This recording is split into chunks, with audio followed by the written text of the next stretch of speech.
The world is getting more technologically savvy every single day, but people still use business cards absolutely all of the time. And one of the best things to do with business cards is take that customer's information and put them into your CRM. And today I'm going to show you how you can do that with high level with the mobile app business card scanner. This is super exciting, so let me show you how it works.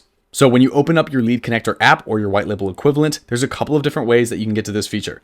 If you go to the contact screen, you can click this button and then click Scan Business Card. What this is going to do is open up your camera and you can stick your business card right into the middle of the screen. It'll automatically capture all of the customer's information and then you can click Save.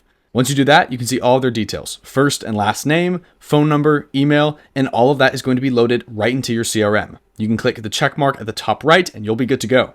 Then once you've scanned your business card, you can check out the contact itself. You can see that it's all loaded in there appropriately. And the other way that you can access this feature is by clicking the little lightning bolt icon in the bottom right-hand side of your screen, then click Scan Business Card from the contact screen. And then you can do the exact same thing. It'll automatically capture and you can click Save. This is a really cool feature. I just wanted to let you know that this is one of the best ways that you can get people's information into your CRM, especially if you're going to things like networking events or other in-person outings to meet other business owners. I've personally used this a ton, and I hope you get to too using the high level mobile app. As always, I hope you learned something new, and thank you for watching.